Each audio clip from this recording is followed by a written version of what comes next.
Así es, pues lamentablemente esta clase, antes teníamos 23 días para el curso, ahora en cada clase se avanzaba dos parámetros, por ejemplo, inspección, palpación, en la segunda clase, otra clase era percusión, una clase de adjuntación, etcétera. Pero ahora todo se tiene que comprimir en una sola clase, por eso es que es un poco pesada y larga. Pero es vital, ¿no? Sí, el que no entiende esa clase ya pues, está frito, ¿no? Esa es la médula espinal, ese es el esqueleto de toda la rotación. Bien, entonces hoy día decíamos ayer de que está programado el síndromes bronquiales. Eh, de repente el nombre no es muy adecuado, ¿no? El título, síndromes bronquiales. Significa que estamos hablando solamente de lo que va a acontecer en un síndrome de vías respiratorias inferiores, ¿correcto? Sin embargo, nosotros sabemos que el cuerpo humano, pues como vuelvo a repetir desde ayer, es un sistema integrado, ¿no es cierto? Y no podemos hablar de vías respiratorias inferiores si es que no hablamos de vías respiratorias altas o superiores. De tal manera que acá vamos a tratar de dar un pantallazo así de la parte de vías respiratorias superiores, que también es, digamos, dato importante para la obtención de los datos que nosotros queremos obtener al final, ¿no? Los objetivos de esta clase van a ser identificar todos los signos y síntomas del aparato respiratorio, estoy hablando en global, tanto vía respiratoria alta como baja, y dos, determinar las características de estos síndromes, ¿no es cierto? Bien. De más está decir que los síndromes respiratorios que vamos a trabajar de aquí en adelante son los que ustedes están observando, los bronquiales, los parenquimales, los intersticiales. Este intersticial estaba incluido anteriormente dentro de los parenquimales, pero hace como 15 o 20 años aproximadamente ya este síndrome intersticial tiene partida de nacimiento propia, de tal manera que se ha desligado un poco del problema parenquimal para hablar específicamente sobre el intersticio. ¿Por qué? Porque antes se mencionaba de enfermedades sistémicas tipo fibrosis pulmonar y punto. Como era un tema bastante desconocido, no estudiado, y también no había formas de diagnosticarlas de forma grosera, más no había un tratamiento ni nada por el estilo. Pero con el correr de los años y el advenimiento de toda esta tecnología que nos ha invadido a finalización del siglo anterior, con la aparición de la tomografía, de los tomógrafos, pues nos dio una tremenda impulso en lo que es el estudio de imágenes, por ejemplo, en todo lo que es eh, todos los órganos del sistema, fundamentalmente aparato respiratorio, ¿no es cierto? Entonces, dentro del aparato respiratorio, este síndrome intersticial ya lo hemos separado, independizado, porque existen más de 150 o 180 formas de enfermedades pulmonares intersticiales difusas, que es el término o el título que se le da a estas enfermedades que comprometen el intersticio. Antes creíamos que solamente había la fibrosis pulmonar idiopática, que su evolución era rapidísima, pues en 2 o 3 años se llevaba al paciente, llegaba a una línea severa con una discapacidad respiratoria tremenda y a la finalización el paciente iba al éxito letal, ¿no? Sin que nosotros pudiéramos hacer nada con este paciente, simplemente observarlo, verlo, sin ver algunas complicaciones. Sin embargo, en estos 10 últimos años, aparte de la tomografía, también la empresa farmacéutica a nivel mundial ha emprendido una carrera buscando que estudiar, ¿no? Investigar drogas que puedan afectar o puedan disminuir o puedan curar, entre comillas, ¿no? El término curar es demasiado, este, digamos, demasiado exitoso. Con lo que hasta ahora lo que se está llegando es hacia conseguir un par de drogas con las cuales se puede frenar el proceso de lesión progresiva que tienen estas enfermedades. Entonces, digamos que lo que se ha mejorado es un poquito la calidad de vida del paciente y la prolongación un poco del tiempo de vida medio de un paciente, ¿no? Que normalmente diagnosticado dura 5 años, con estos medicamentos puede durar 8, 10, etcétera. Pero todavía estamos en pleno estudio y los años siguientes son prometedores respecto a este tema, ¿no? La mayoría de neumólogos, por ejemplo, actualmente, como en todas las especialidades, se van especializando, ¿no? Hay gente que es especialista en procesos infecciosos, por ejemplo, ¿no? Hay gente que le gusta mucho la parte de infectología, tuberculosis, epidemas, neumonía, todo eso. Pero también existen otras especialidades como esta de pacientes portadores de enfermedades intersticiales, como hay pacientes que les gusta trabajar con la parte oncológica, entonces trabajan siempre con los síndromes mediastinales y vasculares, que es la parte oncológica, que se asocia a este tipo de síndrome.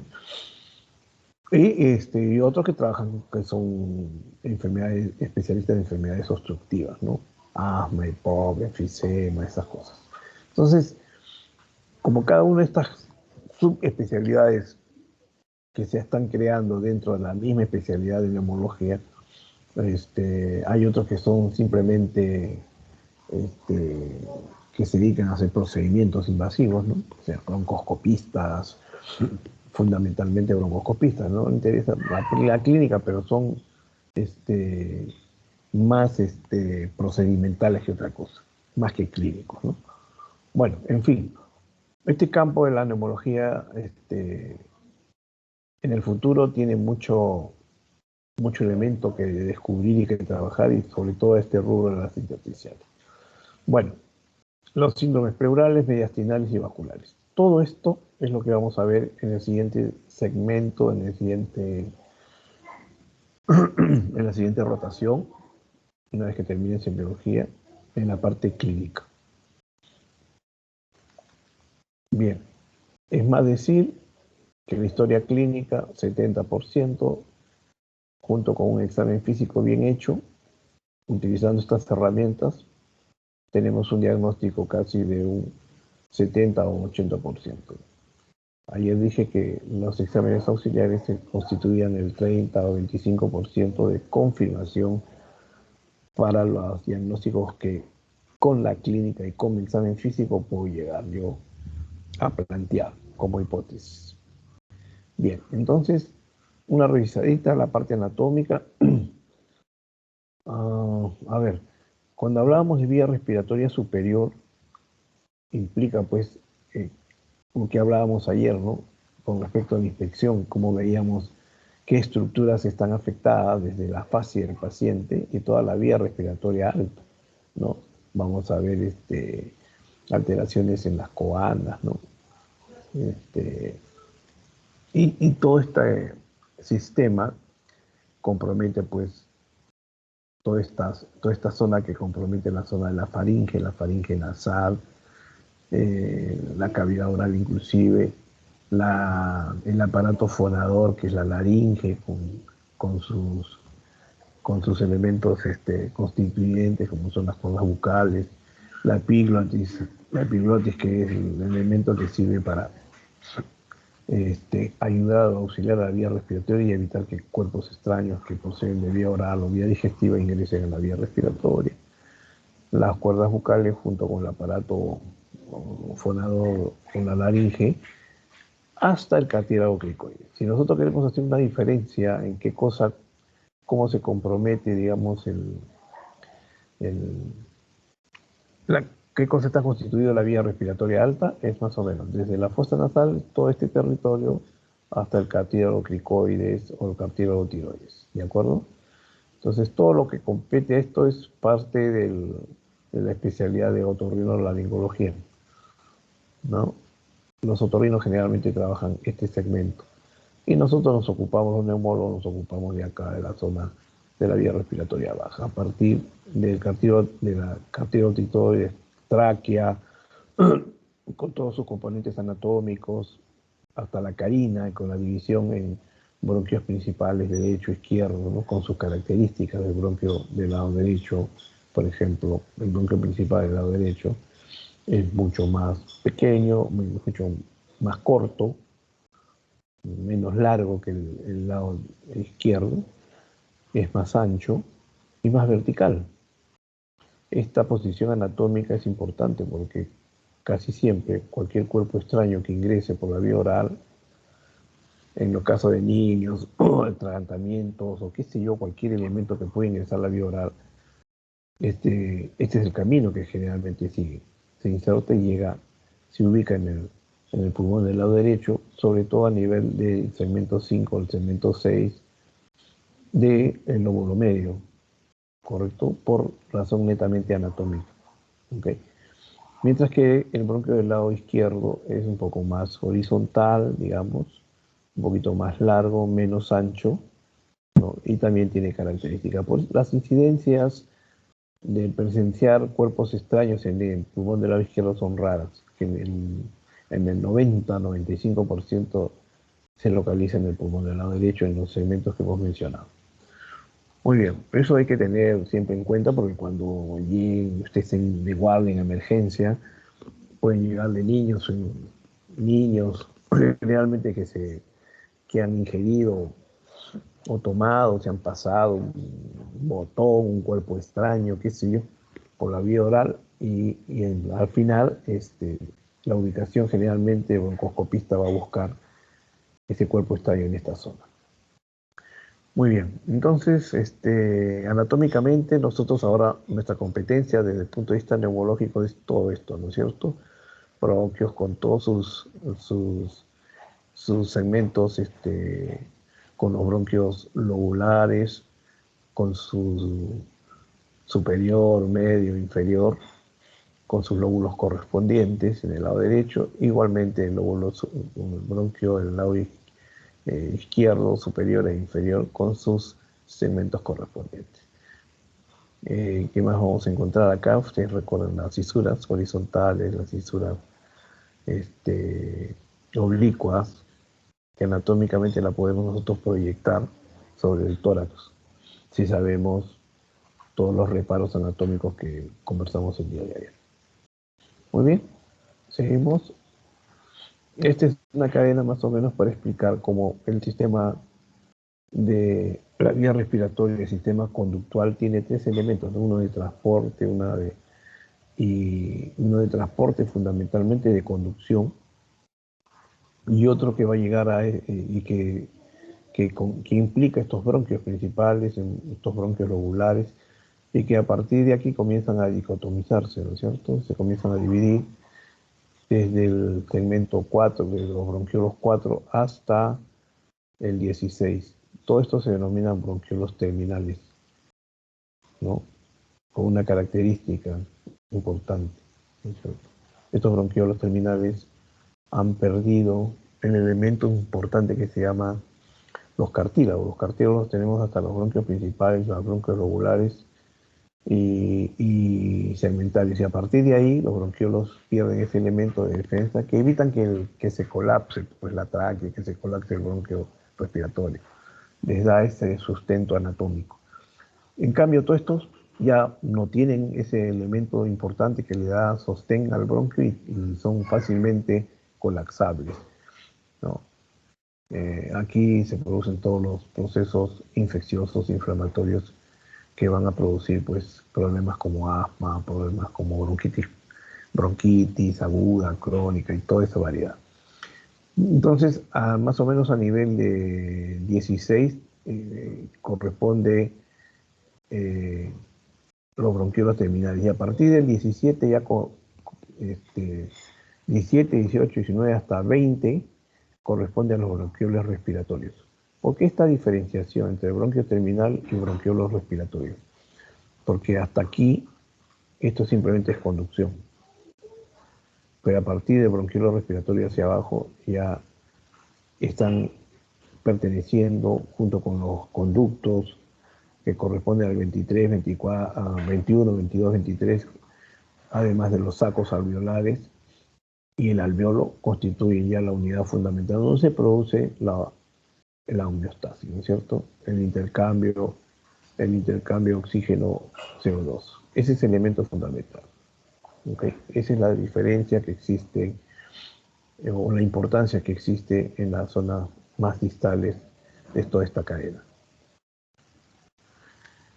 Bien, entonces acá lo que vamos a ver, este es una especie de base de datos y una especie de menú de síntomas respiratorios, signos y síntomas que están mezclados y que probablemente faltan algunos, este se ha puesto los más importantes, pero que están combinados. Si nosotros queremos hacer, por ejemplo, que corresponden a la vía aérea superior, ¿qué signos vamos a encontrar? Vamos a la cianosis, ¿no es cierto? Hablábamos ayer de mirar la fascia del paciente, las mucosas orales, este, las lesiones distales, los dedos, etcétera, miembros del miembro superior, que pueden informarnos de que el paciente puede tener un proceso de cianosis, ¿no? Significa hemoglobina reducida mayor de 5 miligramos por 100.000.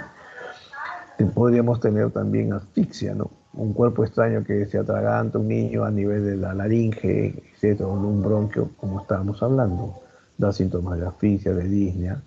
Si el proceso hace a nivel de tráquea o laringe, vamos a encontrar el famoso cornaje, como decíamos, que es una tos muy exagerada con un sonido retumbante que se escucha pues, a cuadras o a metros, y utilización de musculatura accesoria también en los casos de asfixia o de ingreso de cuerpo extraño, tiraje igualmente.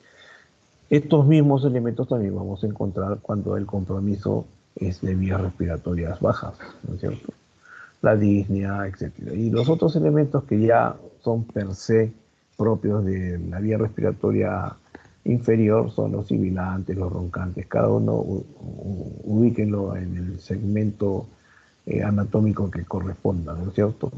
Dónde se producen los sibilantes, dónde voy a encontrar roncantes y qué significará su presencia, qué cosa es un crepitante y sus crepitantes, qué cosas son soplos. Todo esto estamos hablando de parénquima pulmonar, ¿no es cierto? Fundamentalmente. Dolores como opresión o dolor opresivo retroesternal, la taquina, la bradinia, todos estos fenómenos que encontramos cuando hacemos la dinámica, el estudio de la dinámica respiratoria a la inspección, la presencia de pulso paradójico. Y faltan algunos otros datos más que es importante mencionar. Pero toda esta base de datos es la que tenemos que conocer nosotros en forma clara y concisa para poder obtener información, formar nuestros síndromes, que es la suma de signos y síntomas, y poder plantear posteriormente un diagnóstico presuntivo.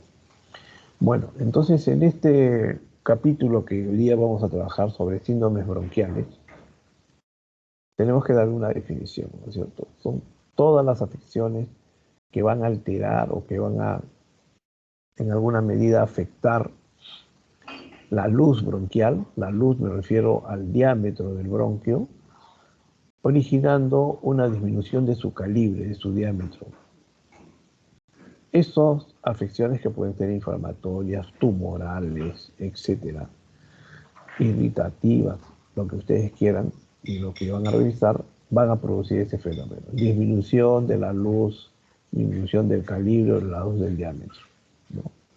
Originando una dificultad para el ingreso del aire, ingreso o salida del flujo de aire, de toda la columna de aire que nosotros ingresamos por la vía nasal o por la vía oral.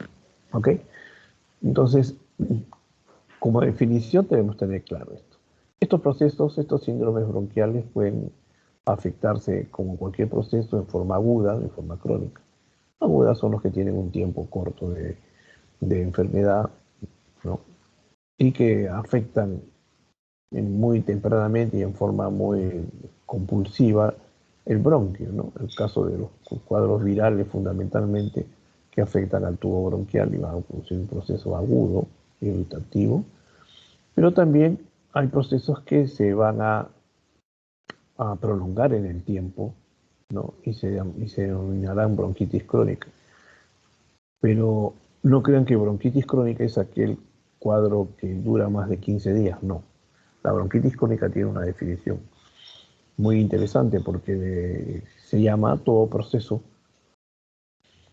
que se presenta 3 o 4 veces, 4 de estos procesos inflamatorios, 3 o 4 veces en el año durante 2 años consecutivos. Cuando un paciente cumple con ese requisito, ¿no? Que hace 3 o 4 exacerbaciones durante 2 años seguidos, con tos, expectoración, mucopurulenta, etcétera, o no purulenta, con disnea, etcétera, y otros signos más, podríamos catalogar como una bronquitis crónica.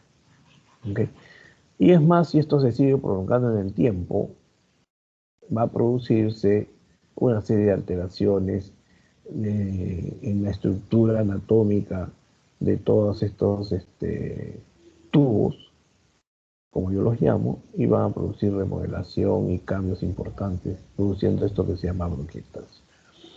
Ok, entonces, estos cuadros agudos, en los que vamos a revisar ahora, bronquitis aguda, bronquitis crónica, bronquiectasias, y enfermedades más que comprometen a todo el aparato respiratorio de tipo más crónico, como el asma, que ya definiremos cómo es, qué eso significa asma, el enfisema, y que estos dos, junto con la bronquitis crónica, el bronquitis crónica y el enfisema, constituyen al final EPOC. ¿Ok? Bien, empecemos con la bronquitis aguda. Decíamos que es un proceso inflamatorio fundamentalmente, muy difuso, que compromete casi toda la mucosa del lago bronquial y que tiene un tiempo de duración aproximado de 3 semanas y que se presenta como síntomas con tos, fiebre, a veces con expectoración, y en los días posteriores sin expectoración y con expectoración en los días finales, y que tiene una duración, como les decía, de 15 días o 3 semanas. La característica fundamental de los cuadros de bronquitis aguda es que el agente etiológico fundamentalmente son procesos virales, ¿no? Influenza, parainfluenza, rinovirus, adenovirus son los que atacan esta vía respiratoria. Generalmente la población pediátrica y aquella población que tiene algún componente inmunológico en déficit, ¿no? Y entonces, generalmente son los pacientes que son afectados por estos cuadros virales. Y los que tienen un sustento también de tipo, de repente, alérgico. Entonces, que a veces se confunde un cuadro alérgico con un cuadro viral. Eso es muy frecuente. Entonces, el 50 a 90%, digamos que el 80% de todas las bronquitis agudas son originadas por virus y a veces también por algunas bacterias, pero es un menor porcentaje. El Haemophilus influenzae es uno de ellos, que siempre se complica este tipo de bacterias, como el micobacterio, el, el neumococo o el estafilococo aureus. ¿Cuál es la fisiopatología de la bronquitis crónica? ¿Qué cosa refleja?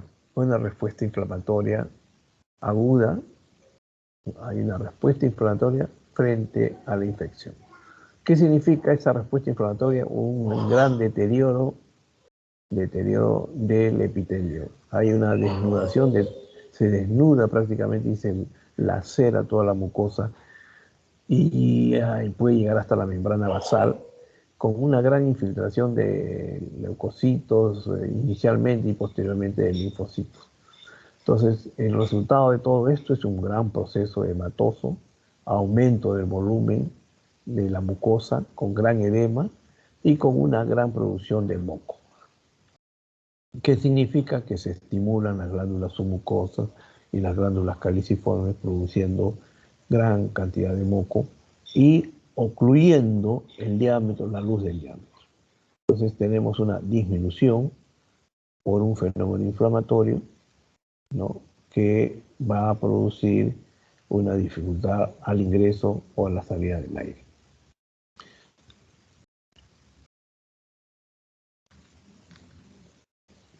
¿Cuál es el cuadro clínico? Fundamentalmente, cuando ustedes encuentren este tipo de pacientitos, van a tener, se presenta como si fuese un cuadro, un resfrío, un catarro, con rinorrea, con secreción, con congestión nasal a veces, y sumado con un síndrome febril de repente, con mialgias o artralgias.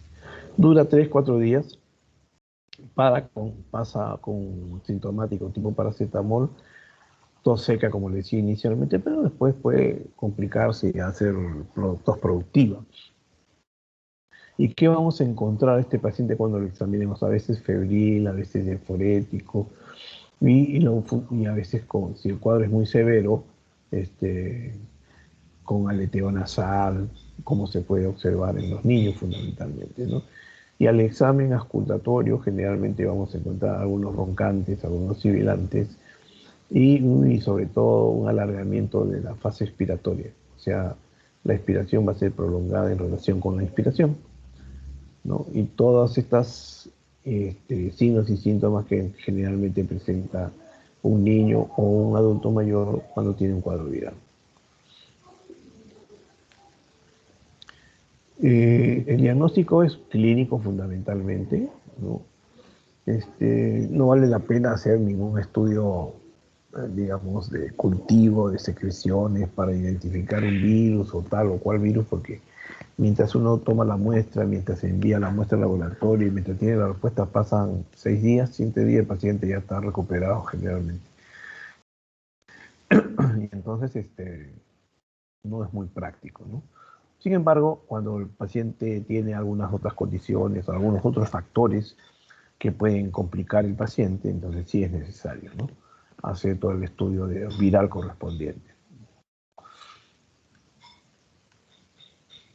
Diagnóstico diferencial de estos pacientes con bronquitis aguda generalmente vamos a encontrar asociado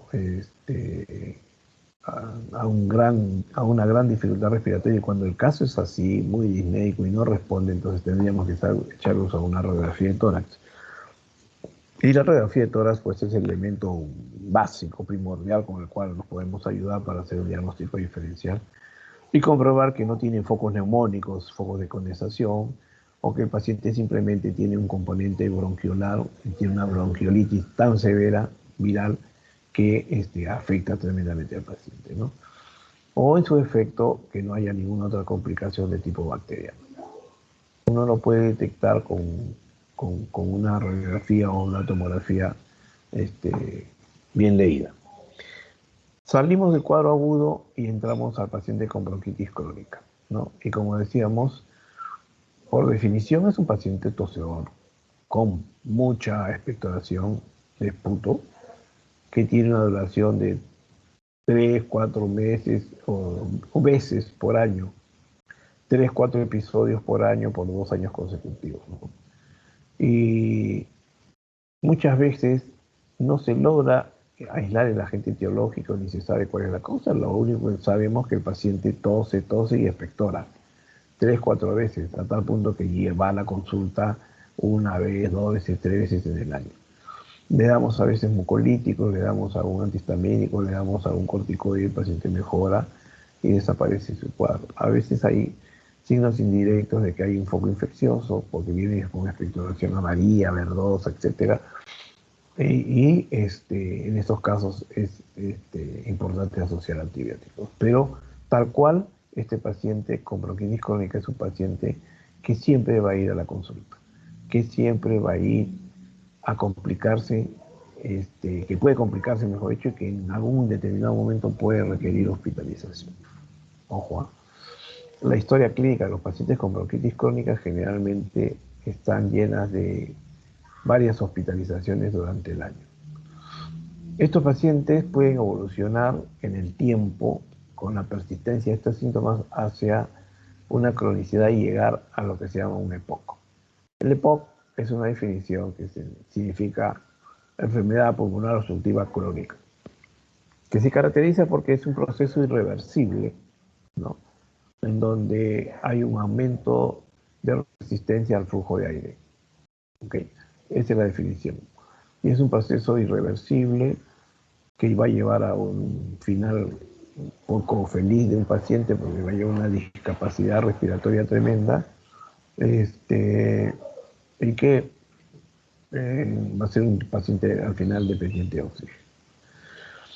Sus fines, generalmente los EPOC, tipo enfisema, por ejemplo, terminan con un cor pulmonar severo, es decir, aumento de la presión,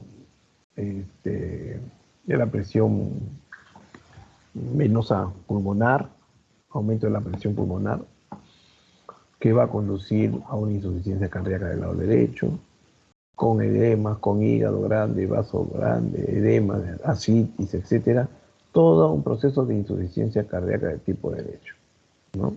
Y que va a llevar a un corpo pulmonar. Corpo pulmonar, proceso severo que hace al paciente lo torna en una posición de una discapacidad también bastante severa. Y muchos de estos pacientes con bronquitis crónica también pueden alterar su mucosa. Desde el punto de vista epitelial se producen cambios anaplásicos, atípicos, y pudiendo también ser proclive posteriormente a procesos de tipo oncológico. O sea, un paciente con bronquitis puede tener una serie de cambios celulares con displasias que podrían asociarse posteriormente a un cuadro de cáncer pulmonar. ¿Cuál es el agente etiológico por qué el paciente tiene bronquitis crónica? Generalmente está asociado a la inhalación de una serie de sustancias irritantes de la vía respiratoria, fundamentalmente la nicotina o el humo del tabaco. ¿Okay?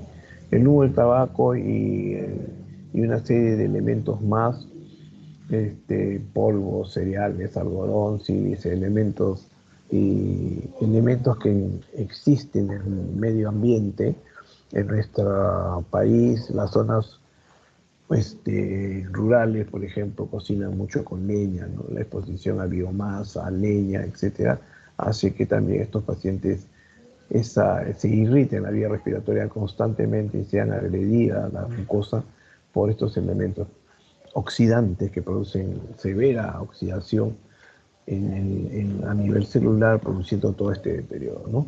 Y también produciendo secundariamente gran secreción de moco, como hemos dicho, por aumento de la estimulación de las glándulas submucosas y de aumento de las células caliciformes que producen moco, obstruyendo también toda la vía, obstruyendo todo, disminuyendo el flujo o el diámetro de estos bronquios.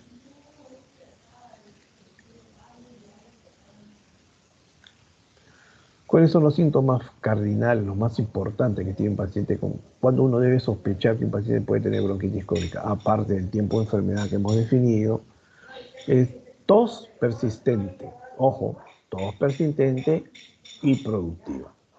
Acá no hay que es una tos seca. Si es tos seca, eso no es bronquitis crónica. Si es una tos con expectoración persistente, recurrente, tenemos que hablar de una bronquitis crónica, pero con los condicionamientos que hemos dicho anteriormente. Entonces,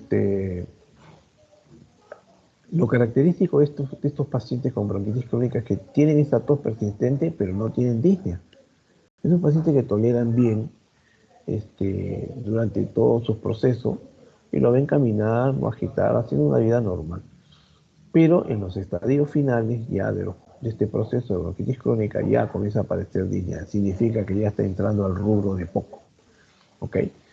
En todas las pruebas funcionales no aportan inicialmente nada, salen con una espirometría normal, pero a la larga, como vuelvo a repetir, comienzan a aparecer ya disnea de esfuerzo. Y con el paso, consecuentemente, van a ir a un EPOC, con retenedores de CO2, o sea, con hipercapnia y con hipoxemia. Generalmente en el estudio de gases encontramos todo esto con disflutacianosis. ¿Ok?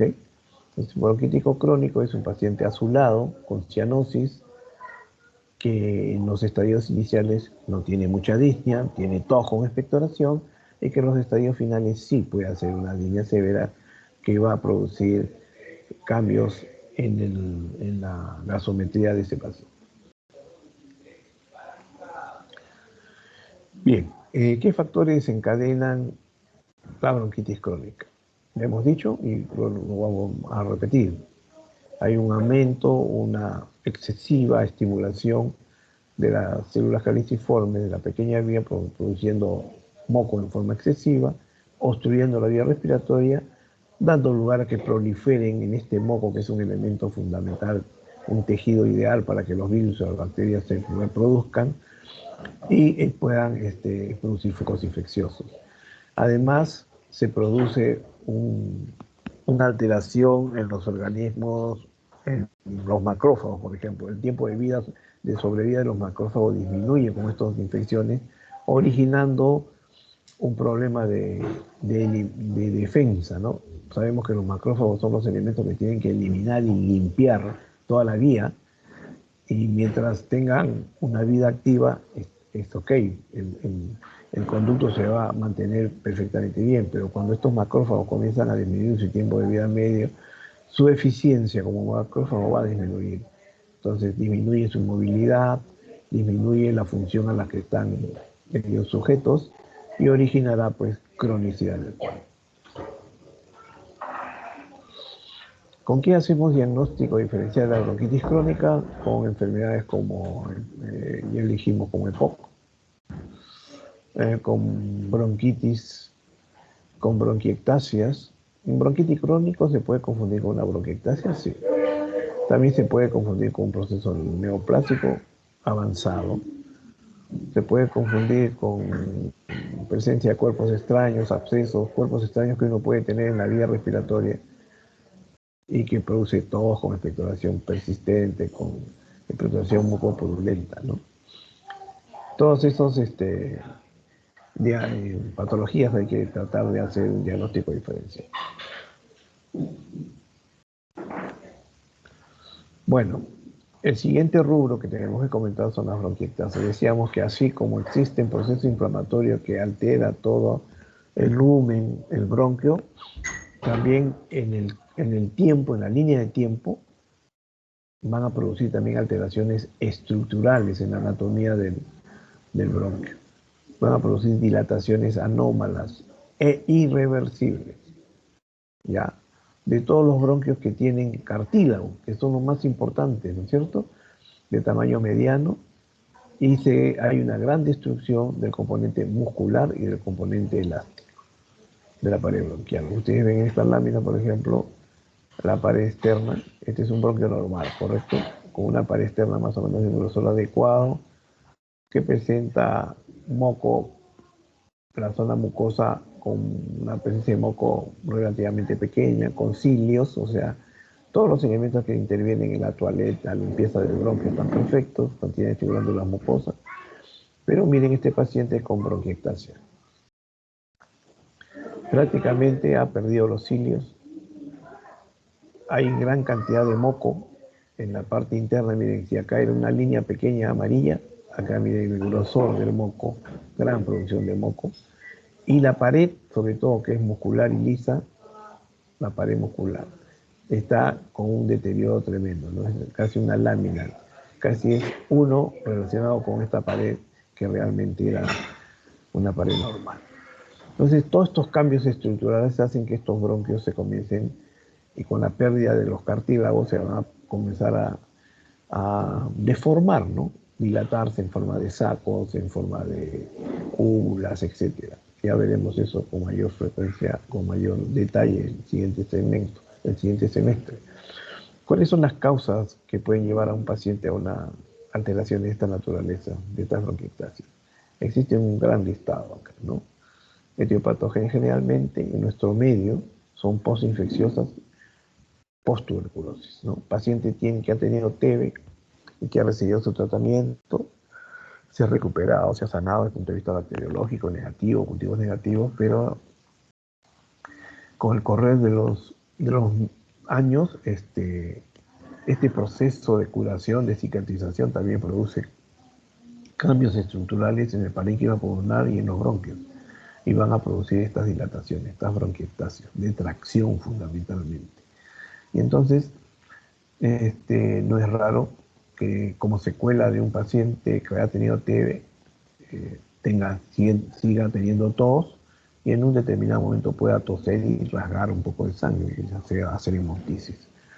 En nuestro medio, la causa más frecuente de hemoptisis son secuelas de tuberculosis, bronquiectasias.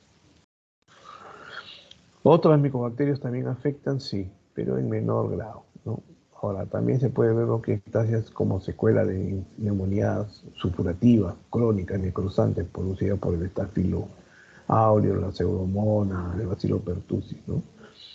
Secuela de tosferina también pueden producir bronquiectasia. Cuando ustedes pregunten a un niño, ¿ha tenido tosferina de niño? Sí, y son pacientes crónicos con tos y expectoración persistente y que vienen a la consulta N veces, esos son pacientes que dentro de su historia clínica y antecedentes, ustedes comiencen a buscar esta información si ha tenido tosferina o no, probablemente tengan ese dato positivo. Pacientes que tienen problemas de respuesta inmunológica adecuada, a veces por alteraciones primarias en la escalera mucociliar como la fibrosis quística, en la disquinesia ciliar primaria, son enfermedades que vamos a ver en el siguiente segmento, pero alteraciones en la respuesta inmunitaria, por ejemplo, aquellos pacientes que tienen algún síndrome de inmunodeficiencia, ¿no? Sea primaria o secundaria, los pacientes con HIV, por ejemplo, son muy susceptibles a infecciones repetitivas y a producir, al final, llevarlos a una bronquiectasis.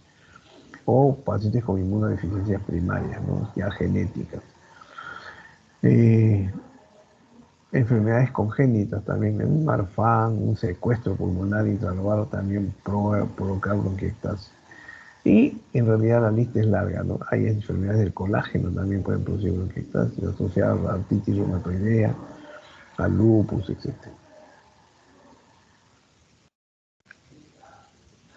¿Cuál es el cuadro clínico de las bronquiectasias? Tos crónica, como hemos dicho, tos persistente, recurrente, con expectoración, a veces con halitosis que, que reporta el paciente, ¿no? Es una tos que generalmente se incrementa cuando el paciente se encuentra en decúbito, cuando se para, disminuye y deja de toser, ¿no? Pero cuando al acostarse tose mucho de noche. Un paciente con disnea, con fatiga, que no tolera mucho el ejercicio, con pérdida de peso y una coloración azulada, un tipo de cianosis periférica, ¿no? Importante asumada a su palidez. En algunos, generalmente encontramos en el físico roncantes, asociados a sibilantes, etcétera, ¿no? Y algunas veces sangre, y hemos dicho, hematis. ¿Cuál es el diagnóstico? Antiguamente se hacía el diagnóstico de bronquiectasias con tomografía, por ejemplo, ¿no? Con tomografías. Y las tomografías no eran como las actuales, ¿no? No, eran unas tomografías tipo radiografía que se tomaban a 3, 4, 6, 8 y 12 centímetros de cortes, de tal manera que con esa tomografía lineal se llamaba, se hacían estos diagnósticos. Es más, eso no era suficiente, tendríamos que hacer una broncografía. ¿Qué significa la broncografía? Que teníamos que canular al paciente, poner una zona nasogástrica, canular, llegar a la tráquea, etcétera, poner esa sonda en el bronquio del lado derecho, en el bronquio del lado izquierdo principal y después infiltrar una sustancia de contraste a través de esa sonda, que generalmente era una sustancia parecida al bario, que pintaba todo el árbol bronquial. Eran épocas guerreras, verdaderamente los pacientes cómo aguantaban ese proceso, ¿no? Yo he visto cuando mis profes me enseñaban eso, pero nunca la llegué a hacer porque ya no llegó la tomografía y bueno, la tomografía evitó todo estos fenómenos, estos procedimientos invasivos tan dolorosos y tan fastidiosos para los pacientes, ¿no? Entonces la tomografía de alta resolución de tórax es la que nos ha brindado esta oportunidad de poder observar todo el árbol bronquial y las alteraciones que se puedan presentar a nivel bronquial, ¿no? Todos los cambios estructurales en la pared bronquial. Muy bien. Asma bronquial es otro tema crónico que tenemos que ver y que pertenecen a lo que se llama un síndrome obstructivo. Con la única diferencia que este es un proceso inflamatorio, crónico, irreversible. ¿Correcto? Reversible. Que tiene un componente genético y que origina episodios muy frecuentes y recurrentes de sibilancia, de disnea, de tos y opresión torácica. 4 síntomas importantes que siempre tienen ustedes que recordar: sibilancias, disnea, tos y dolor opresivo. Generalmente se presentan en las noches y a esto se asocia una intensa hiperrespuesta bronquial frente a los diferentes estímulos, ¿no? Estoy hablando de los alergenos que son gatilladores de estos cuadros. Los alergenos, los hongos, la tierra, el polvo, la humedad, el estrés, etc. ¿Ok? Eh, Esta es una vía respiratoria normal, miren. Esta es una vía respiratoria con cuadro asmático. Miren, el músculo que está por fuera, el músculo liso, en este caso, en este tubo normal está relajado, pero aquí está contraído. Y eso es el asma, es un proceso inflamatorio donde intervienen elementos importantes como este tejido muscular que se constriñe, que se ajusta y produce broncoconstricción, y también el elemento fundamental inflamatorio que actúa a nivel de la mucosa del bronquio, originando gran producción de moco, igualmente gran edema y obstrucción del cuerpo. Esto es reversible, porque como ustedes saben, ese músculo liso yo lo puedo relajar con un beta 2 agonista, ¿no es cierto? Con un salbutamol utilizo, analizo y me rompe este, esta, este, este espasmo del músculo liso. Y esto de acá, la parte interna, lo trato con corticoides, ¿no? Inhalados también, que van a desinflamar la mucosa, van a parar el proceso y van a recuperar la permeabilidad del bronquio. Entonces el bronquio ya no se cerrará, lo vamos a lograr apertura, el paciente mejorará el cuadro clínico, la disnea, la sibilancia, la tos, etcétera. Y esas son unas dos herramientas que tenemos para bloquear. Sin embargo, también existen otras herramientas farmacológicas que ya bueno, la veremos el siguiente mes nuevamente, pero lo que les quiero mostrar es la fisiopatología del asma, ¿no? Es un proceso reversible diferente al EPOC. Y hacemos esa diferenciación porque asma y EPOC se pueden confundir desde el punto de vista clínico, porque el EPOC también viene en paciente con disnea y que le puede silbar el pecho. Y entonces en ese momento ustedes dicen, es un asmático, le dan tratamiento y no mejora.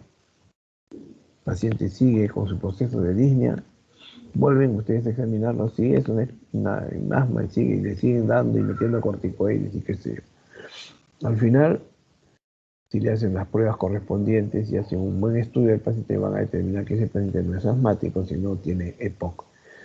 Y dentro del EPOC hay un fenotipo clínico que se confunde con el asma, ¿no? Es un paso intermedio entre asma y EPOC. Es un paso de transición, digamos, que es bastante frecuente en nuestros medios, sobre todo en Latinoamérica. Bien, el asma bronquial. ¿Cuáles son los síntomas y signos que nosotros debemos conocer para pensar en asma bronquial y un problema de tipo obstructivo?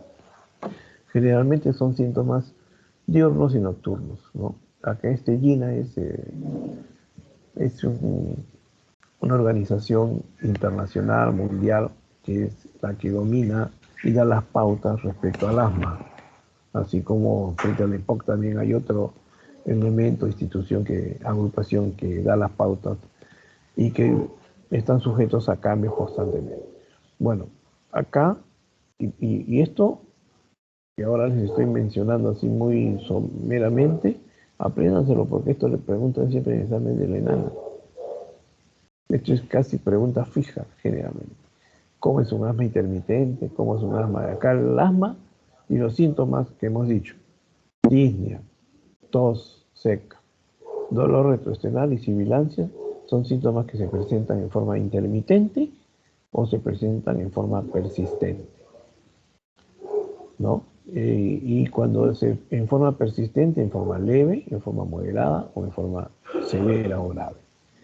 Cada una tiene características, como ustedes leerán acá.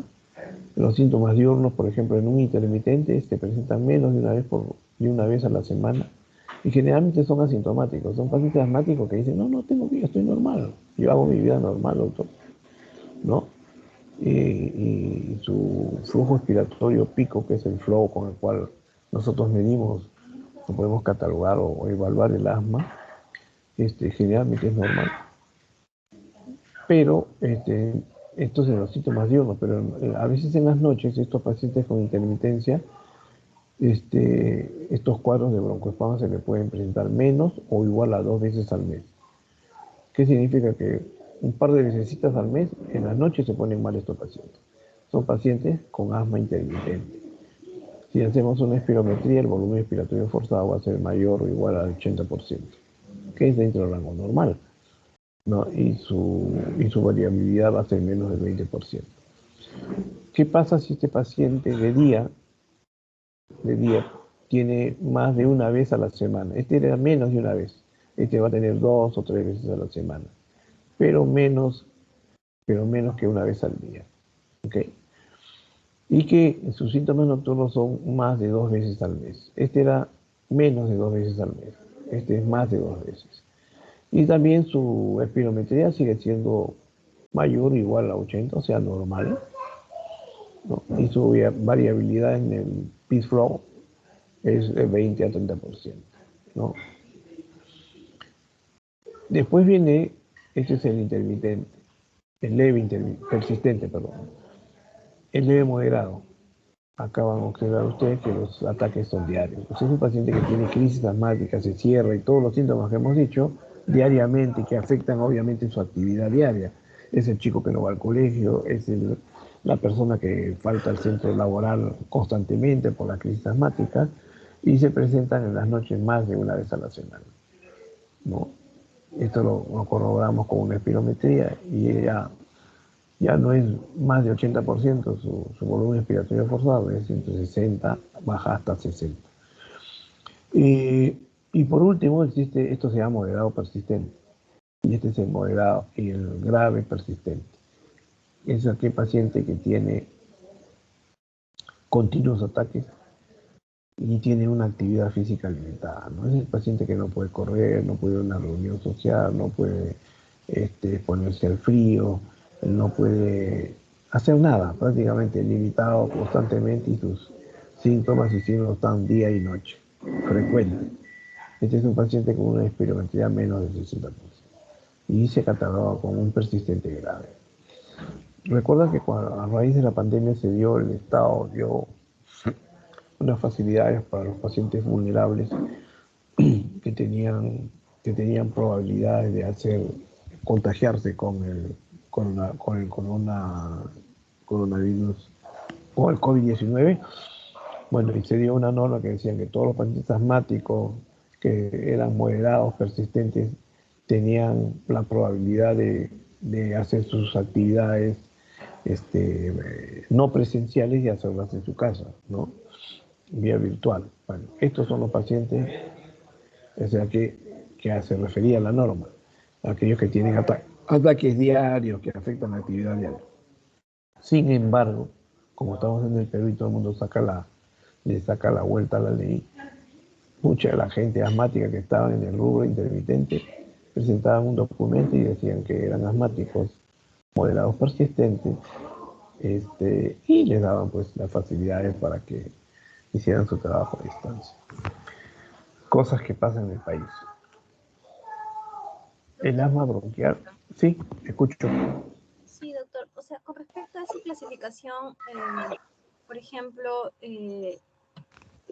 yo soy asmática, pero puedo hacer mis labores normales, tranquila. Tengo lo que usted mencionaba, esto de los gatilladores. Y generalmente estoy bien, pero si es que yo quiero hacer actividad física, ahí siento que mi pecho Se se cierra, tienes la opresión. sección, exacto, la Ya. opresión. Pero Eh, cuando haces ejercicio, ese es otro Solo tipo de asma, sí, sí. asma que se presenta al ejercicio, que ahorita lo vamos a conversar. Ah, ya, pero dentro de esa clasificación, o sea, no tengo muy claro dónde me encontraría. Tendríamos que examinarte y tendrías que examinarte de acuerdo a la sintomatología y de acuerdo a la espirometría. Ah, ok. ¿Ya? Después de repente vas a entender mejor con esta ampliación de esta explicación que vamos a hacer. La etiología, o sea, el agente causal que provoca el asma, este fenómeno inflamatorio con una respuesta desde el punto de vista fisiopatológica tan tremenda, con presencia de inmunoglobulina E, que en presencia de mastocitos, de histamina y todos estos elementos químicos que van a producir citoquinas, etcétera, y van a producir todo el proceso que hemos descrito desde el punto de vista anatomopatológico, con todo ese edema, esa producción de moco y con toda esa vasoconstricción, pues, de ese espasmo bronquial que presenta el bronquio. Bueno, todos esos elementos, todos esos factores que se van a dar en el asma, se presentan en estos casos. Se llama el asma atópica, ¿no? Este es el asma más frecuente generalmente, ¿no? Se inicia siempre en la población pediátrica, en los niños, y está asociado a los elementos que, cuando uno vive en una sociedad, en un ambiente sumamente contaminado, con problemas ambientales serios, y con exposición a aires o elementos sumamente irritantes para la vía respiratoria, así como pacientes que algunos presentan alergias a alimenticias, etcétera, ¿no? Dentro de este rubro tenemos lo que se llama el asma atópica. Generalmente hay antecedentes familiares, ¿no? Acá es donde uno pregunta, mamá, papá, alérgico. No, no es alérgico, tiene rinitis. Sin embargo, las estadísticas dicen que un paciente que tiene una mamá y un papá que nunca han tenido asma, ¿qué probabilidad puede tener ese niño de tener asma? 10%. Mamá asmática y papá no asmático, la probabilidad aumenta del 20 a 40. Y cuando ambos son alérgicos, asmáticos, riníticos, 50%. 50% de probabilidad de que el hijo o uno de los hijos tenga asma. Entonces, siempre es importante preguntar los antecedentes familiares, ¿no es cierto? Nuestro paciente es asmático. Después hay ya llamada asma no atópica, que igualmente hay una inflamación de toda la mucosa respiratoria, pero a partir de un cuadros virales. Y esto generalmente está asociado a procesos de infancia. Hay virus que producen y atacan de tal manera al sistema respiratorio que reduce el umbral de los receptores frente a cualquier irritante. Entonces, prácticamente es un estadio previo que hace que el umbral de estos pacientes sea sumamente bajo frente a cualquier elemento irritante. Es aquel paciente que huele pues un olor fuerte, un perfume fuerte y comienza a estornudar y se le cierra el pecho, etcétera, ¿no? Que no tolera el frío, una serie de cositas de esa naturaleza. Después existe el asma por fármacos, ¿okay? Generalmente está asociado a antiinflamatorios. Hay gente que toma una aspirina o un ácido acetilsalicílico y comienza su crisis asmática. Generalmente esos pacientes están asociados con rinitis, con pólipos nasales, ¿no? Este es un tipo variante que siempre existe y hay que investigar. Sobre todo aquellos pacientes que tienen sinusitis con rinitis y también hacen su cuadro de asma. Siempre hay que investigar la vía respiratoria alta. Después hay un asma ocupacional que está asociado generalmente a los trabajos, ¿no? Entonces, dependiendo de dónde esté uno laborando, siempre va a haber eliminación de vapores, de elementos orgánicos, inorgánicos, gases, sustancias químicas, etcétera, que van a producir irritación.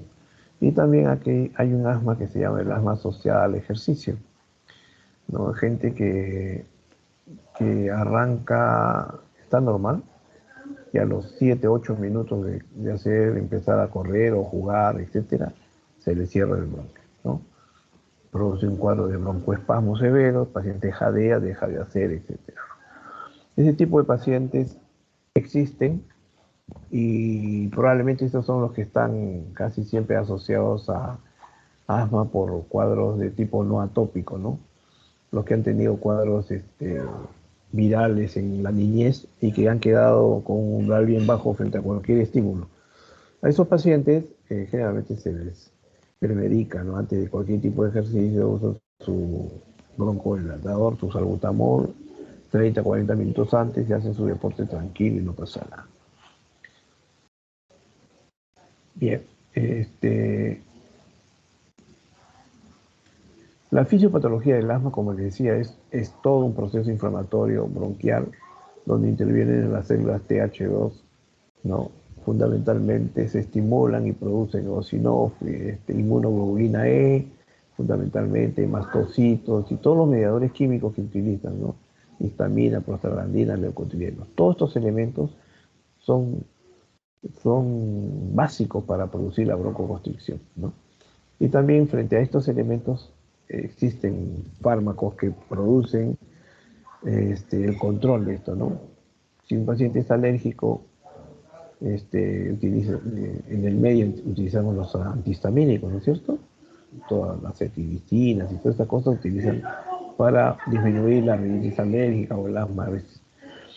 O pacientes que tienen gran producción de leucotrienos, también existen antileucotrienos como productos que bloquean la producción de estos elementos. Entonces, el asma es una de las entidades que cuenta con una serie de armamentos de arsenal terapéutico buenísimo para poder controlar el asma, ¿no? Sin embargo, existen casos severos, que después ya lo vamos a comentar. Y no nos vamos a quedar conversando hasta mañana.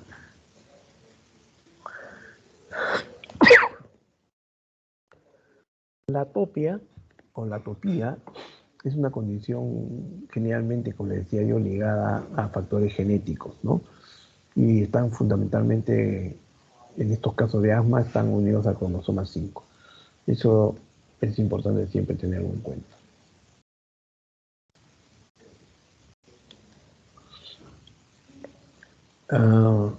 Volvemos a decir la misma cosa: hiperreactividad bronquial, tendencia del labio bronquial a hacer una respuesta broncoconstrictora frente a los estímulos, ¿no? En el laboratorio nosotros podemos provocar eso, ¿no? Solo sometemos a histamina, a una serie de estrés, ejercicio físico, y el paciente comienza a hacer el cuadro de broncoespasmo. Estamos demostrando que ese paciente tiene este problema de hiperreactividad bronquial. ¿Qué interrogamos? ¿Cuál es nuestra anamnesis? ¿Qué tenemos que preguntar a los pacientes que tienen supuestamente tos, disnea, sibilancias o dolor retroesternal? Estas características de los síntomas que hemos mencionado son importantes. ¿Qué factores desencadenantes pueden producir estas crisis? Infecciones de las vías aéreas. Hay que preguntar si esta respuesta se presenta en lugares con los cambios climáticos, ¿no? Hay gente que vive en el norte, en Piura, donde hay un calor hermoso y cero de humedad. Esos pacientes nunca yafan, pero vienen a Lima y comienzan a vivir en Miraflores o al borde del mar, Magdalena, etcétera, y en menos de un mes comienzan a tener broncoespasmos severos, asma y terrible, ¿no? Entonces, estos cambios los descubre uno cuando se producen esta serie de procesos que van a desencadenar y aperturar una serie de síntomas respiratorios, como el caso del asma, ¿no? Ingesta de medicamentos, emociones, estrés. Siempre hay que preguntar sobre antecedentes familiares, ya hemos dicho, de asma, rinitis, etcétera. Si hay limitación en la actividad física del paciente, qué gravedad tienen los síntomas, si lo han llevado alguna vez a emergencia, a que los nebulicen, etcétera. Hay gente que te dice: doctor, yo a la semana voy 2 veces a emergencia, porque con toda la medicina que utilizo no me hace nada y me siento morir, y al final termino en emergencia, me nebulicen y con eso me tranquilizo. Esa historia también es verdad, ¿no? Y también conocer qué tratamientos previos ha tenido el paciente. El asma bronquial es un proceso, como le decía yo, reversible, recurrente, y que se demuestra con una gasometría y fundamentalmente con una espirometría.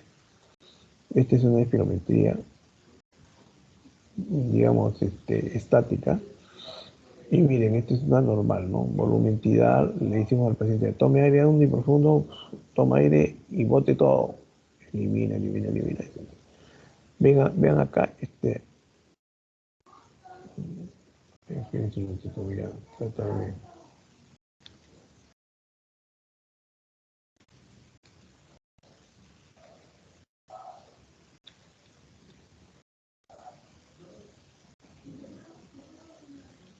Ya, ahora sí. A ver, miren ustedes acá, el volumen, ¿qué medimos qué elemento nos sirve para determinar o diagnosticar asma bronquial? El volumen expiratorio forzado. BEF1, ¿no? ¿Ok? Miren ustedes la distancia que existe en este volumen expiratorio forzado en un paciente con una espirometría normal. Volumen ventral, toma aire, ¿no? Expira completamente, etc. Toda esta figurita, que después ya la van a repasar en clase, y miren y comparen con este paciente asmático, que toma aire igualmente, y miren que su volumen expiratorio forzado, que era más o menos 70-80%, está disminuido tremendamente. Miren acá este volumen respiratorio forzado. Entonces, la obstrucción parcial que se sucede en el asma bronquial provoca esta disminución.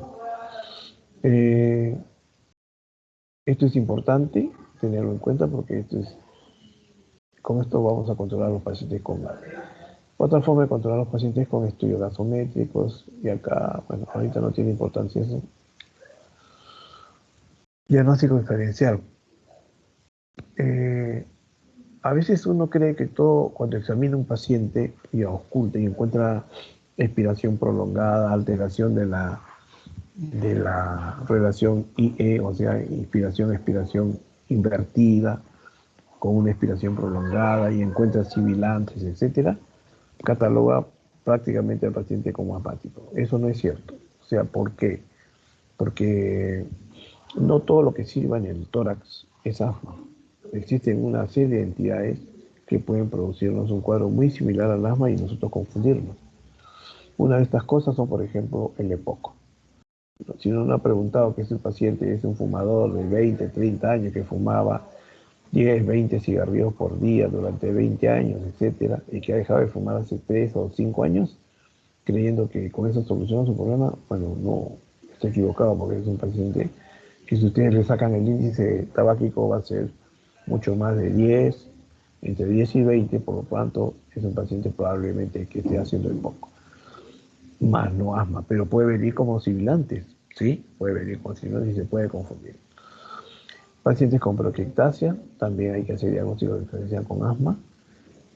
Pacientes con portadores de reflujo gastroesofágico, esto es muy frecuente en niños. Hay chiquitos que los tratan como asma cada rato y usan broncodilatadores, corticoides, etcétera, y no mejora, y no mejora, y no mejora. Está bien y después vuelve a presentar el cuadro.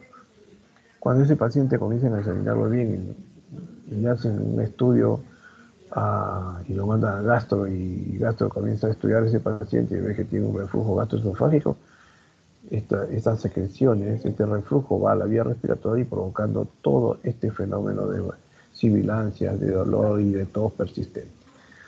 Resuelto este problema del reflujo gastroesofágico, se resuelve el problema del asma entre comillas. Pacientes que responden con una gran hiperreactividad frente a infecciones virales. También a veces solemos confundir un cuadro viral con sibilantes, con etcétera, y decir que es etiquetarlos como asma. Tampoco. Los pacientes que tienen difusión de cuerdas bucales, aspergilosis broncopogonal, es algo que se ve, es menos frecuente, pero sí se puede ver. Cuando se piensa en aspergilosis broncopulmonar alérgica, cuando aquellos pacientes son asmáticos que usan y abusan de corticoides. Usan y abusan de corticoides. Entonces saben que cada vez que toman su prednisona, vía oral, etcétera, les pasa el cuadro. Pero llega un momento en que el paciente ya no sale del cuadro. Cuando tú le haces una radiografía de todas, ves todo un infiltrado típico de hongos. El paciente está inmunodeficiente por el uso y abuso de corticoides y encima tiene hongos metidos y se comportan como un asma. ¿Ok? Pacientes con insuficiencia cardíaca también, examinen ustedes y van a encontrar sibilantes. Y pueden confundirse, si el paciente está con asma, no, asma cardíaca se da. En la obesidad igualmente, en los pacientes que tienen apnea del sueño, también podemos encontrar algunos sibilantes. En la TB es raro, pero en algunos pacientes con secuela de TB sí se puede encontrar en el examen auscultatorio algunos sibilantes como consecuencia de la secuela de la tuberculosis. Recuerden ustedes que el tratamiento de tuberculosis es 6 meses o 1 año y el siguiente tratamiento que produce fibrosis, que produce curación entre comillas, pero va estrujando el parénquima pulmonar, engrosando la pleura dilatando los bronquios en determinadas zonas, ajustándolos en esas zonas, y justo cuando ustedes colocan el estetoscopio y van a encontrar un sibilante, ¿no? El hecho de que encuentren un sibilante en esa zona no significa que el paciente tenga asma, simplemente es una secuela de la enfermedad infecciosa que dejó la tuberculosis. ¿Okay?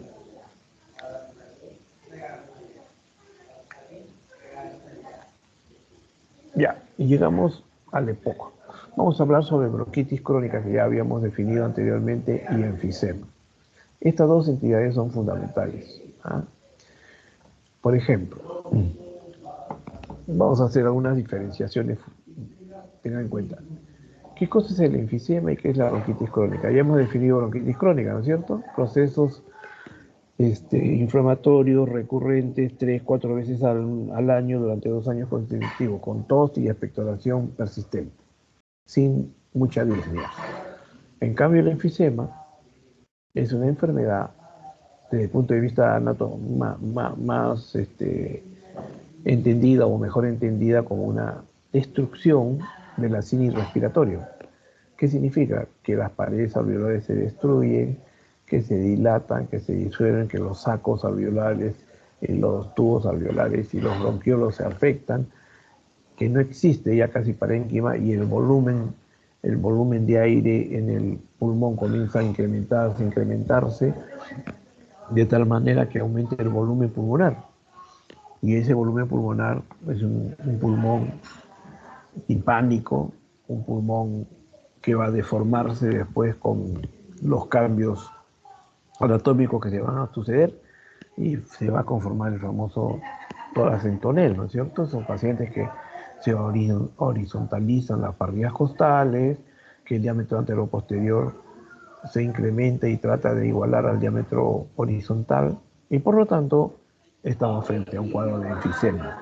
Tórax en tonel, enfisema, destrucción de las estructuras de la sinus respiratoria. Es un término más anatomopatológico. Bien, pero este enfisema tiene características clínicas, ¿no? Por ejemplo, cuando comienzan a suceder todos esos eventos, el principal dato con el cual vamos a encontrar o referir a ese paciente es disnea. Es un paciente de disnea progresiva. Ese paciente que no va a ir a la consulta inicialmente, fumador, empedernido, que va a tener, le pregunta, ¿te agita? No. ¿Tiene tos? No. Y ellos asumen que la tos podría ser por tos de fumador y en verdad su tos es bien escasa. Pero sí, con el correr de los meses o los años comienza a presentar disnea de refuerzo, que se va a ir incrementando en forma progresiva hasta ser un síntoma muy importante que llame la atención del paciente y acuda al médico. Entonces, la disnea es lo que predomina en el enfisema, mientras que en la bronquitis crónica esta disnea es tardía. A lo largo del tiempo, les decía yo que la bronquitis crónica empieza con tos, expectoración muy frecuente y al final del camino presenta disnea. Entonces, esos son dos elementos importantes que hay que tener en cuenta cuando uno hace la historia clínica. ¿Ojo? Otro elemento, repitiendo, tos en el enfisema es escaso, mientras que la bronquitis es predominante. La expectoración igualmente es muy escasa en el enfisema, tos y expectoración es casi nula, mientras que en la bronquitis crónica predomina, es abundante.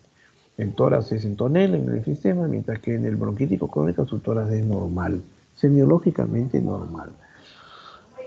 ¿Cómo es la fase del paciente con enfisema?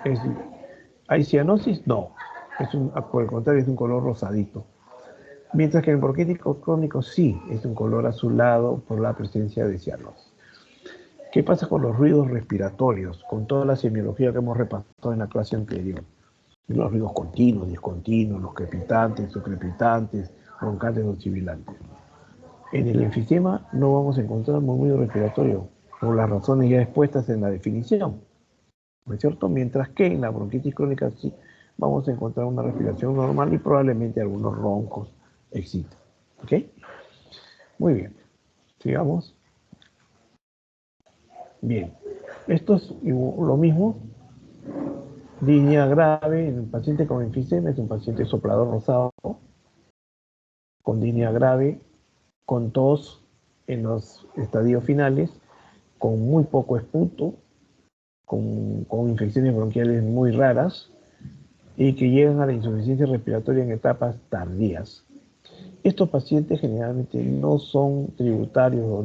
Cuando ustedes revisen su historial clínico, generalmente no se hospitalizan frecuentemente, cosa que sí lo vamos a ver en los pacientes con bronquitis crónica. Miren ustedes las características. Disnea es leve, pero lo que predomina es la tos, con abundante expectoración y purulenta, con infecciones bronquiales agregadas que se exacerban cada tiempo y que motivan hospitalización y que lo llevan a una insuficiencia respiratoria a repetición. Esta es la razón por la cual estos pacientes casi 2 o 3 veces están hospitalizados en los servicios de medicina o de neumología, ¿no? ¿Qué cosa encontramos a la inspección en los pacientes con enfisema? Generalmente presentamos un paciente adelgazado, muy asténico, adelgazado y con una posición así, sentado en un sillón, apoyando los brazos sobre las rodillas. Esto es típico de un paciente enfisematoso. Esa posición, como mandando el tórax hacia adelante, es una posición que a ellos les favorece y les sienten cómodo y disminuye un poquito su disnea.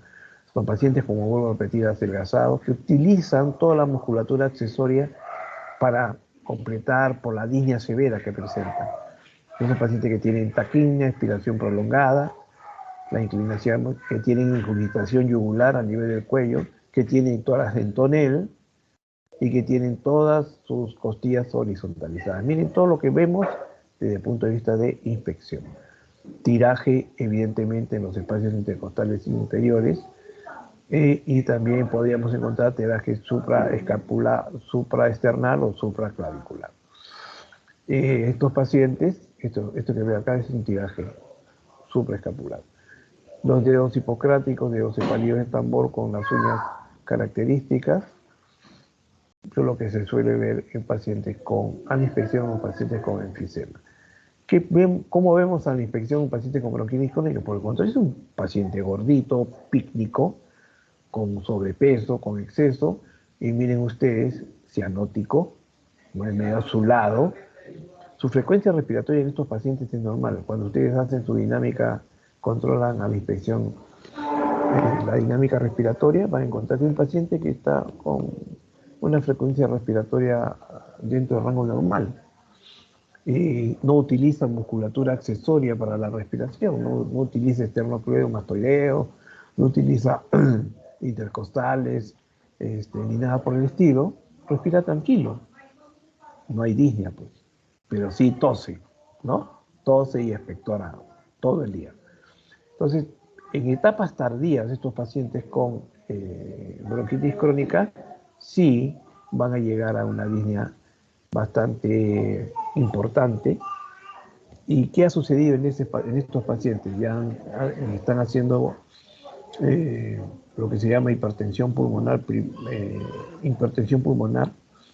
secundaria o primaria con insuficiencia cardíaca del lado derecho.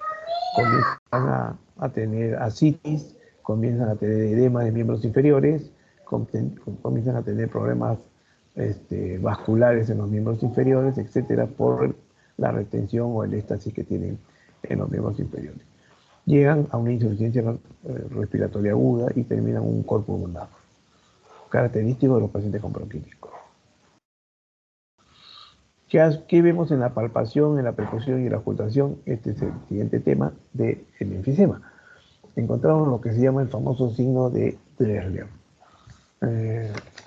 Cuando ustedes revisen, no todos los libros, no toda su literatura mencionan el signo de Dressler, más lo asocian a problemas de tipo cardíaco, con los pacientes con pericarditis constrictiva o pericarditis.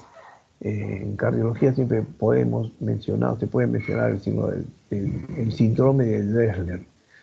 En cambio, en neumología, el signo de Dressler significa que uno a la palpación va a encontrar el impulso del ventrículo del lado derecho. ¿Ok? Estamos hablando de un paciente en estadio final, con insuficiencia cardíaca derecha, con cor pulmonar.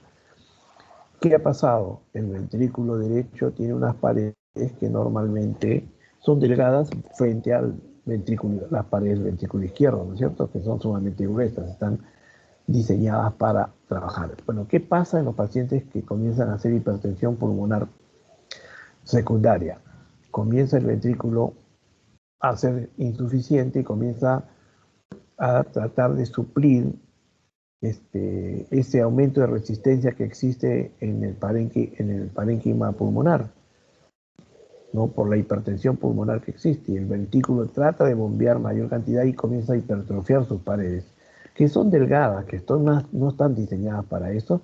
Sin embargo, comienza a crecer el corazón del lado derecho de tal manera que uno, cuando palpa a estos pacientes por fuera de la línea media clavicular del lado izquierdo, va a encontrar el famoso impulso del ventrículo del lado derecho.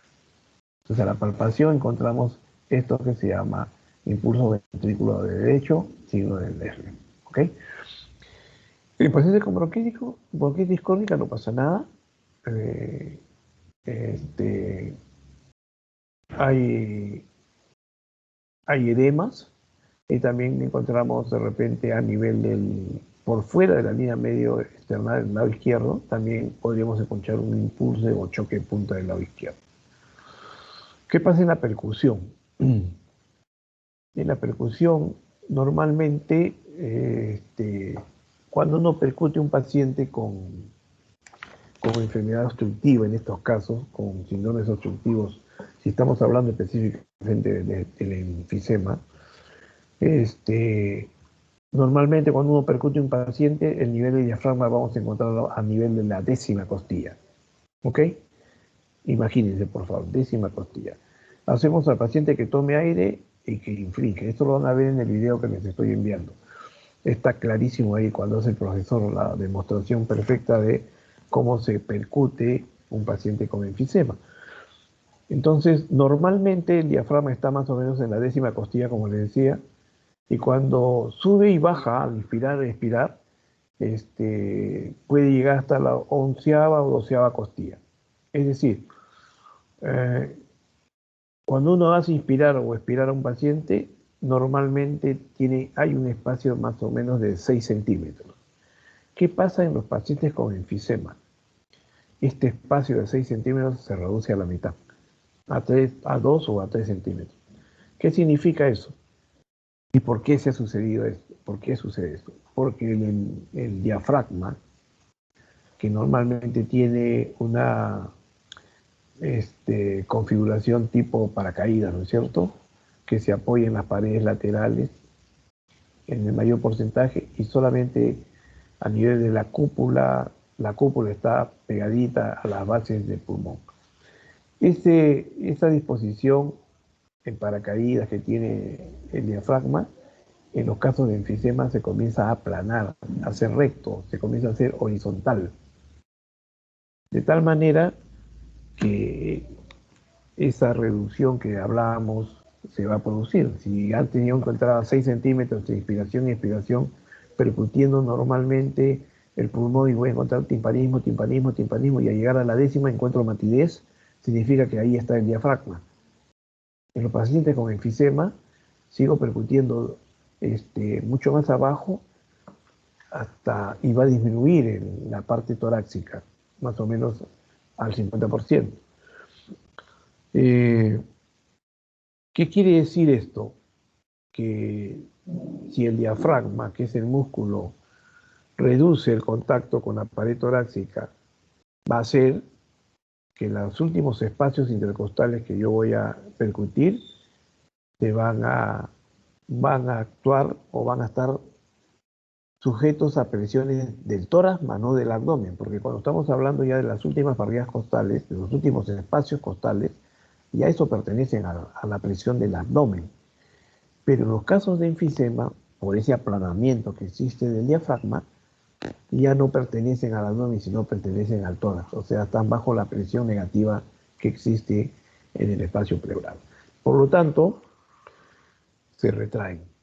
Entonces, ese fenómeno de retracción del espacio intercostales últimos se denomina signo de Mitten. ¿Ok? El signo del ítem, entonces, es cuando uno observa al paciente que sus últimas parrillas costales, los espacios intercostales sobre todo, se retraen hacia la parte interna durante la inspiración. ¿Ok? Entonces, esto es reflejo simplemente, están respondiendo a la presión torácica que existe frente a esos espacios. Entonces, signo del ítem se observa en los pacientes con enfisema, sobre todo en las últimas parrillas costales, porque significa que hay una retracción de los espacios intercostales.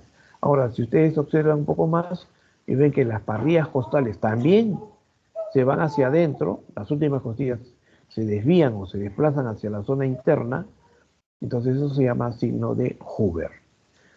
Entonces, enfisema tiene dos signos, el signo de Litten y el signo de Hoover. Esto es lo que más o menos quiere decir hiperresonancia con descenso de bases y disminución de la matriz cardíaca.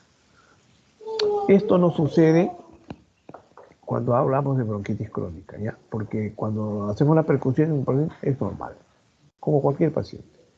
Sin embargo, lo que hemos comentado anteriormente, eso sí sucede en pacientes con enfisema. Y por último, llegamos a la auscultación, donde el murmullo vesicular, como hemos dicho ya, no existen alvéolos constituidos, sino que todas las paredes alveolares han sido destruidas, se han deformado, se han ampliado, hay aire retenido, etc. No vamos a encontrar el murmullo respiratorio, pero sí podemos encontrar alguna sibilancia y algunos extractores de burbuja porque los bronquiolos respiratorios todavía persisten, y eso es lo que nos podría confundir, como le decía anteriormente, un enfisema con un asma, ¿no? ¿Qué pasa en los pacientes con bronquitis crónica en la auscultación? Vamos a encontrar muchos roncos. El problema está a nivel de los tubos o los bronquios de mediano diámetro.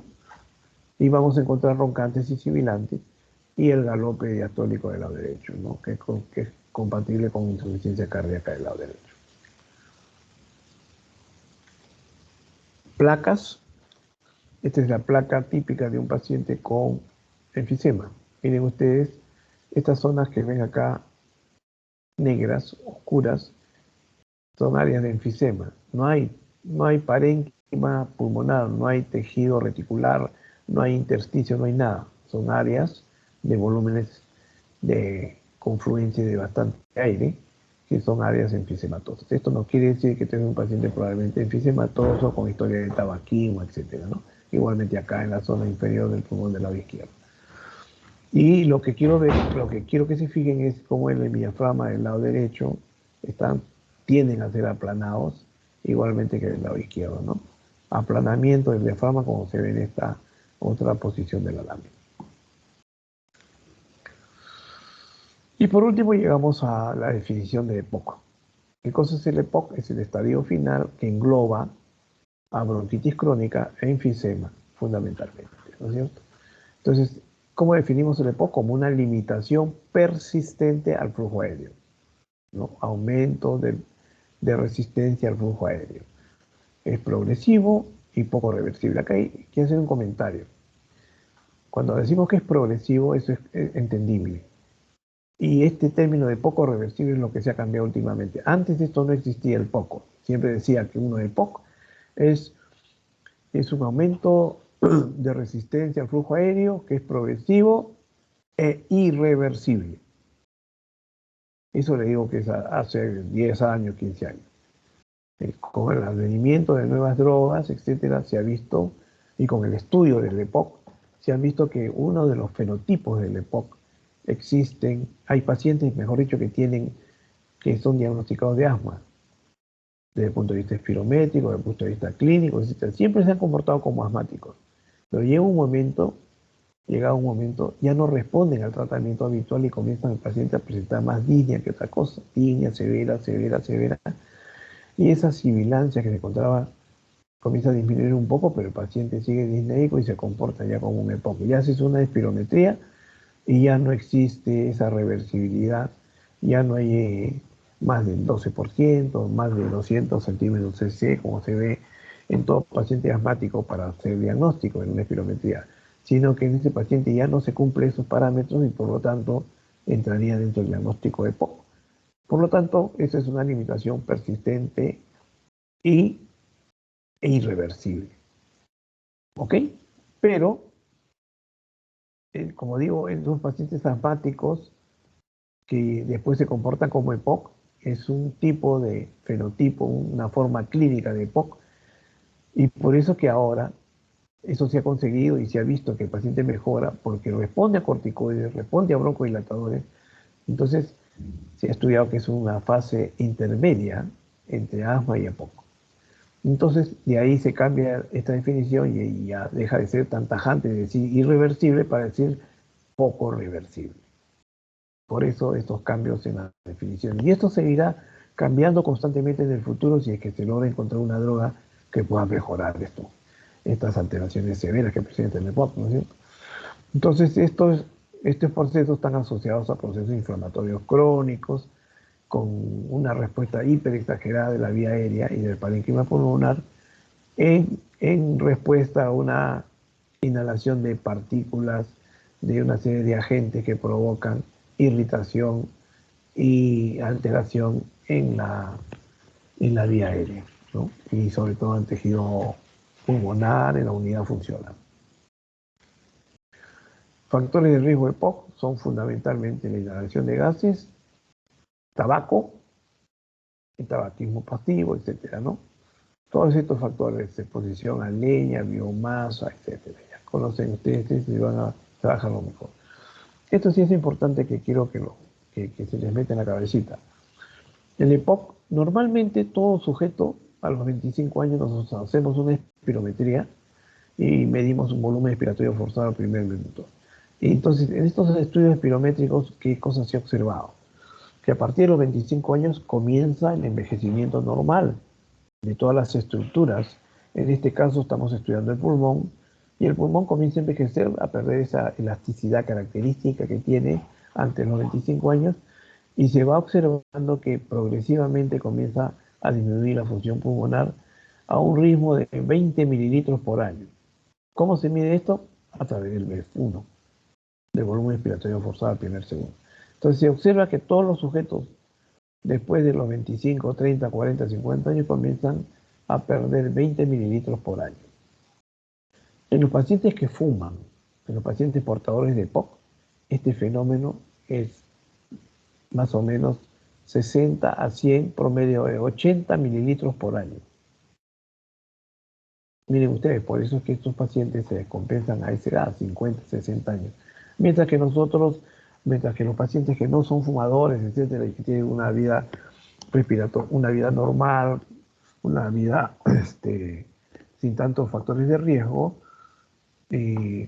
su vejez va a ir más lenta, ¿no es cierto? 20 mililitros por año, calculen ustedes, a los 80 años van a llegar más o menos, se van a agitar un poquitito, pero no tanto. Pero estos pacientes con 50, 60 años ya no pueden dar ni un paso, ¿no? Línea severa, línea a lo mínimo, a los menores esfuerzos. Se dan cuenta entonces cómo la función pulmonar es medible, es controlable y cuáles son los agentes que agreden a la vía respiratoria. Es lo mismo de lo que estábamos diciendo, toda esta agresión de partículas y gases con una respuesta inflamatoria. La fisiopatología es limitación crónica y poco reversible flujo aéreo, alteraciones vía aérea de pequeño calibre, etc. Eso ya lo hemos repetido. El síntoma más característico de POC es la disnea de fuerza. 50, 60 años, recién acuden a la consulta médica, cuando uno pregunta, tiene una historia de fumador tremenda, ¿no? Y ha perdido casi gran parte de la función pulmonar. El cuadro clínico, ya hemos dicho, como es el soplado rosado, como es el abotagado, el cianótico, el bronquítico crónico. Igualmente, ya hemos hablado sobre las alteraciones que se producen en un paciente normal y un paciente hiperinsuflado, un enfisемatoso, cómo se aplana el diafragma, ¿no? Deja de tener esta forma característica. Insuflación a la percusión, ya hemos hablado de esto. Aumento en timpanismo en ambos campos pulmonarios, ocultación, murmullo disminuido, tiempo expiratorio forzado, roncos sibilantes en algunas oportunidades. El diagnóstico se hace con una espirometría forzada, donde se hace en primer lugar una espirometría normal y después se hace con estimulación. Cuando hablamos de forzada, con estimulación con beta 2, con salbutamol. Se da 100, 200, 300, 400 microgramos de salbutamol inhalo al paciente y después de 20, 25 minutos volvemos a repetir la prueba. Si en la primera prueba este índice de tifenio, que es el elemento que diagnostica EPOC, está por debajo de 0.70, en la segunda prueba me refiero, ese es diagnóstico de EPOC. ¿Ok? Si en la primera me sale normal, probablemente yo no pueda catalogar a este paciente como EPOC. Si después de la segunda prueba estimulada y llego a valorar que el BEF1 sobre la capacidad vital forzada, el índice es por debajo de 0.7 o menos del 70%, entonces puedo concluir de que este paciente es portador de un EPOC. Diagnóstico diferencial con otras enfermedades, con asma, bronquiectasia, bronquiolitis expectorante. Muy bien, hasta aquí lo que teníamos que conversar hoy día sobre el síndrome bronquial. ¿Alguna pregunta, por favor? Doctor, una pregunta. Cuando hablaba de enfisema, hablaba en la percusión sobre el signo de Litten y el de Huber. No escuché que hablara de esos signos en otras enfermedades. ¿Solamente los voy a encontrar ahí o puede haber otras enfermedades que tengan estos signos presentes? El signo de Litten y el Huber se encuentra exclusivamente en los pacientes con enfisema. Ya les he dicho que el bronquítico crónico también forma parte del EPOC, pero el bronquítico crónico del examen enzimológico es completamente diferente del paciente con enfisema. ¿No es cierto? Y el paciente asmático también diferente del examen físico con el enfisema y con la bronquitis crónica. Pueden concurrir en la auscultación con sibilantes, roncantes, etcétera, pero a la percusión, a la palpación, etcétera, hay pequeñas variantes que ustedes tienen que saber, ¿no? Que tienen que diferenciar. Ok, doctor, muchas gracias. Ok, ¿alguna otra pregunta, por favor?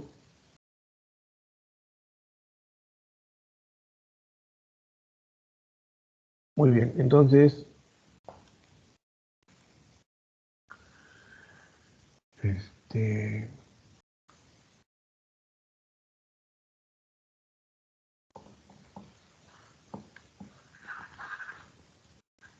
es así,